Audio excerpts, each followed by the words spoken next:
Yes. Oh, okay, great. Okay, thank you. Thank you. First of all, thank you. It is an honor to be here. My name is Nermine Khouzam Rubin, and I am the founder and CEO of Water for Mercy. And Your Excellencies and esteemed members of the Order of Parte, Guelfa, and fellow guardians of the creation. It is both an honor to and truly a divine calling that I am here and doing what I'm doing and standing here before you today. Obviously, I'm honored to be part of the order, and throughout history, the order has really defended the sacred bond of humanity and nature. And truly, today, we all see that that bond is in jeopardy. Water scarcity is really threatening a number of civilizations. And basically, what we're seeing is that there is a soil degradation, and that is leading to climate instability, and that is disrupting food systems and displacing whole communities.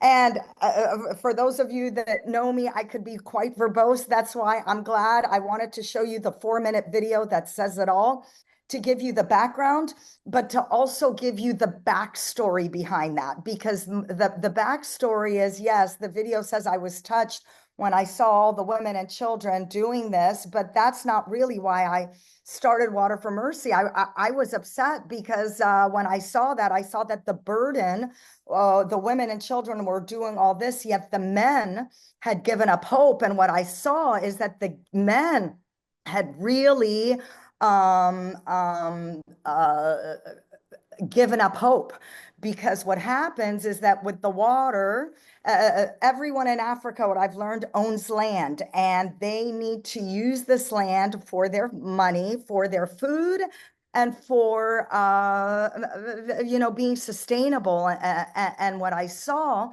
is that the men were given a number of farming. When they finally got water, they were not being good stewards of water. And this is what I saw, is this impact the climate resilience, and really had such a big impact that it was all a cycle of poverty. And I realized it all had to start with water, but we could not stop at water. We had to be good stewards of the water. And what I learned is that there is a technology out there, and I partnered with the world-renowned organizations, and I learned that from Israel, of course, Israel, the small country, they are 97% recycle, reuse, and they basically are the best stewards of water. So through divine intervention and truly providence, I partnered with them to provide a permanent solution. And they are the ones that really use this technology as a means of dignity, to really train them, work with them so that they are responsible for managing this. And one of the things about this is water is very important, and being good stewards of water. Yet I saw an unintended consequence of organizations that are trying to do good, is I saw that we enable dependency. And that is really what has led to a lot, because the men that are supposed to be responsible for the land and taking care of our earth, and as a means of food and income for their families, they've given up, and they have a sense of, give us another one. You're rich, give us another one. And they have no sense of really working. And this is what I saw, is by all of our projects are monitored remote and in real time, so that everything is successful. So once we bring in water, it really is a change. And then what I saw is really a clear critical need of being good stewards of the water, because that is what impacts nutritional things, the soil, as well as our climate. And this is what I saw is really not working. And truly, through the grace of God, I learned about another organization from Israel, and works with Hebrew University, of which, again, they have the knowledge and the technology. So we are bringing in technologies and things like drip irrigation. For those who don't know what drip irrigation is, it's tiny hole that is precision agriculture, so that you've got a tiny drop of water, but it has nutrients. And what's great about the nutrients, it goes directly to the plant and then directly to the soil. So we are bringing fertigation. So again, we are bringing the nutrients back in the soil, in the plants, so that not only are these fruits and vegetables that they're eating and crops highly nutritious, where they're eating the rainbow, which is a term for nutritional sound, but it's also a means of economic prosperity and of taking care of the land. And what I've learned is that even within, the challenge in Africa is that too many organizations have not taught good methodologies. And this is when we developed, as I call it, my field of dreams, build it and they will come, which is the Agricultural Innovation and Technology Center, where we are literally teaching them to teach each other and breaking the cycle of poverty and sharing this knowledge so that they can have a means of income and impacting what we're doing. So again, we are teaching them for the future of food and nutrition security, which is impacting the soil and the regeneration. So we have satellite and weather stations where we're keeping track of the data, because again, we are using mindful God's natural resources to mine the land. Things, instead of pesticides, we use pheromones,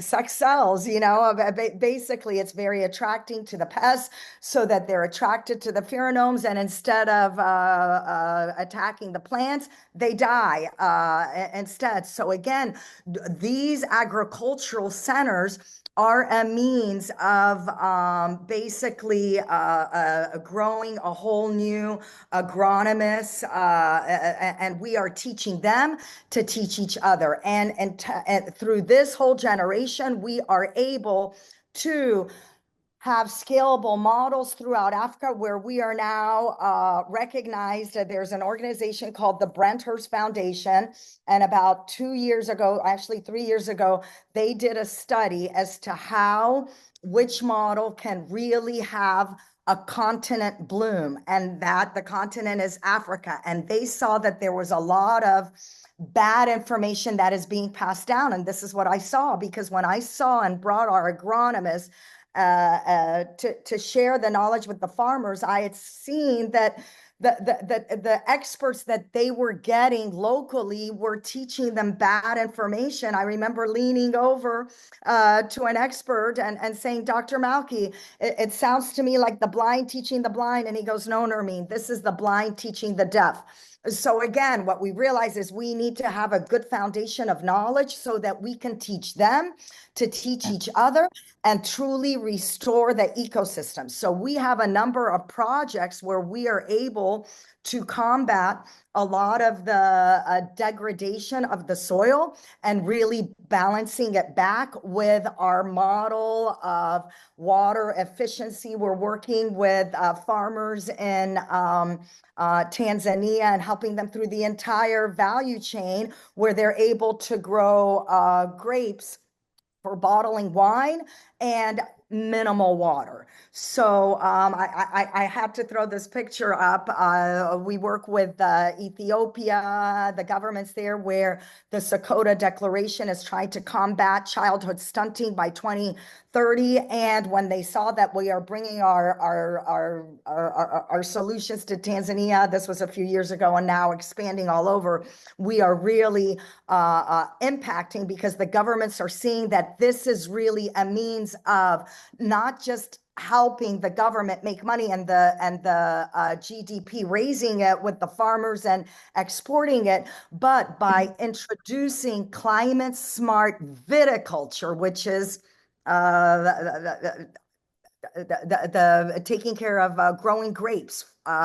We are able to now have boost the yields and the income and reduce the water usage, which is really helping the country all around and really helping the earth.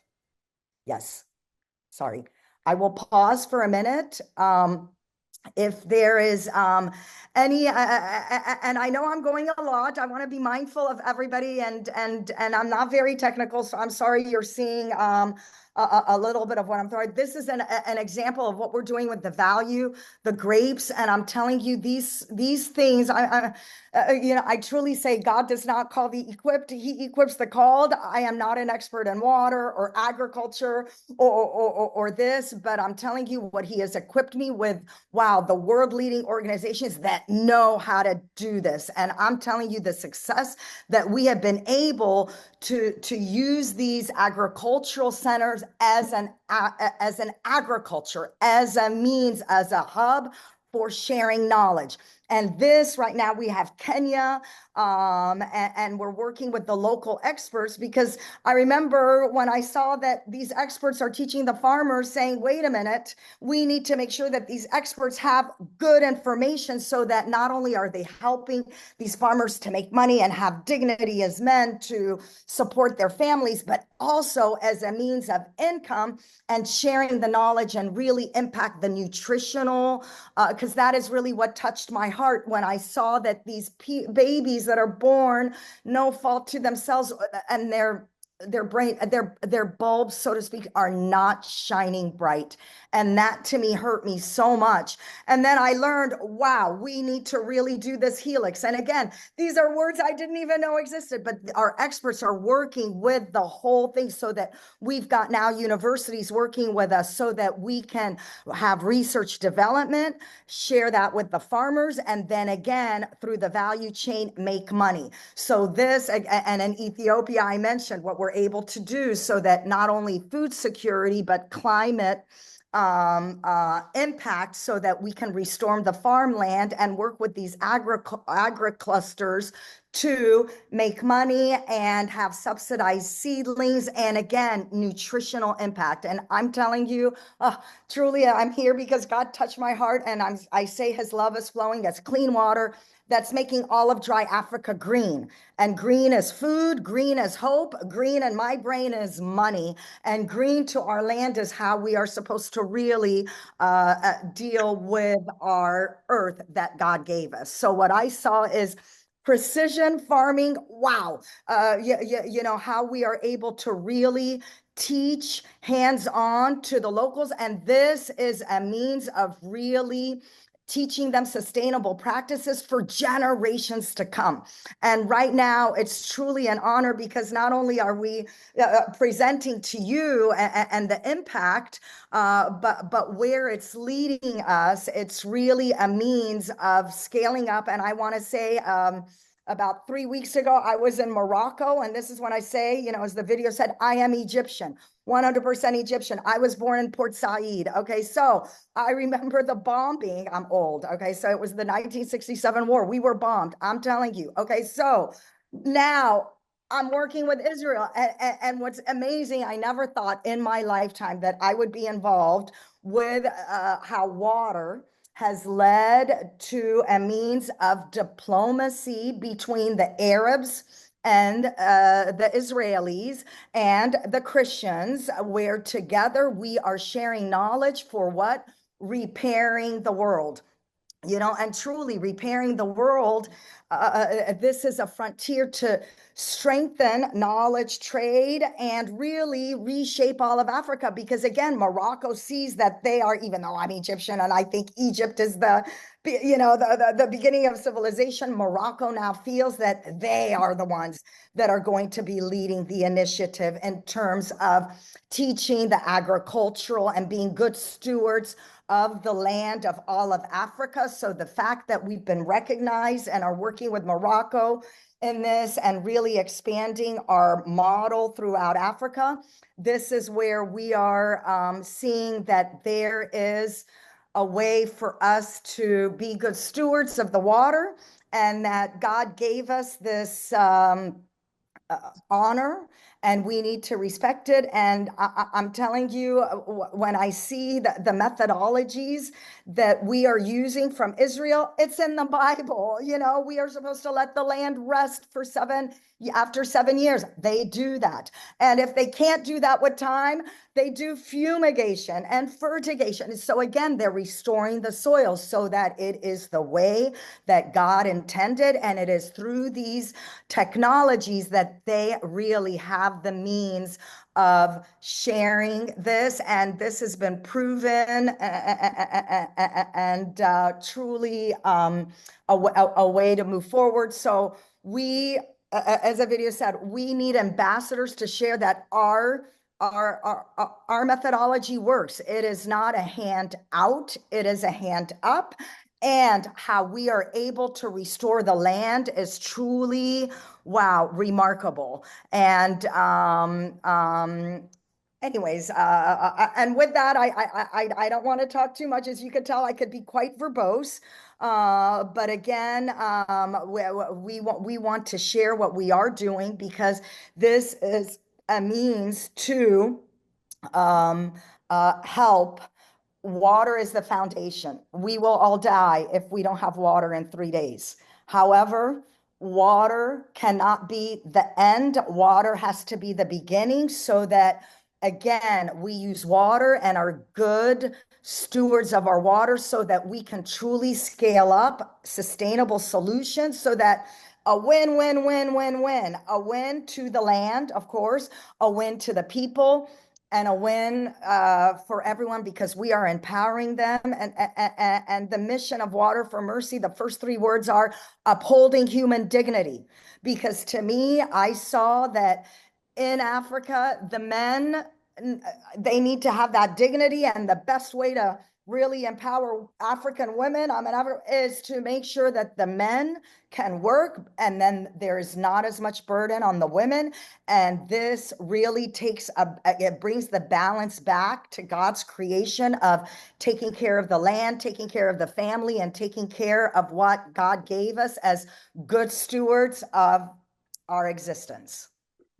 I would be happy to answer any questions if you would like. I can stop.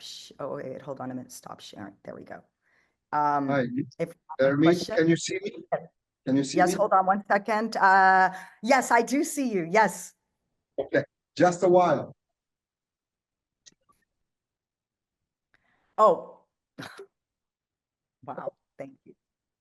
And honestly, I was so honored. I asked Andrea.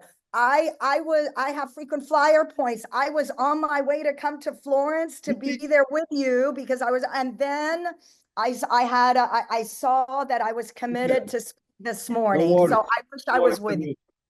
Nermine, no worries at all. Our audience, really appreciated what you try to do. Appreciated the Water for Mercy initiative. We, as Parte Guelfa, we surely strongly support this. We'll give as much as visibility we can to support you, because this is great. Let me say that we are very proud to have the stamp of Parte Guelfa under such a great idea and such a great and useful and really amazing effort to help the African countries in a sustainable way, as you've done. So thank you so much for being with us today. Of course, next time will be in person with us. We are sure, of course. In the meanwhile, let me know where you are in Dubai. We'll meet there, or in Florence. Please let us know, and you'll be with us. So yes, thank you. Thank you. And maybe in Brazil, we'll be there together, I hope. Yes. Yeah, sure. Of course. Okay. Take care. God bless. So much. Thank you so much. Bye-bye. Bye-bye. Again. Grazie.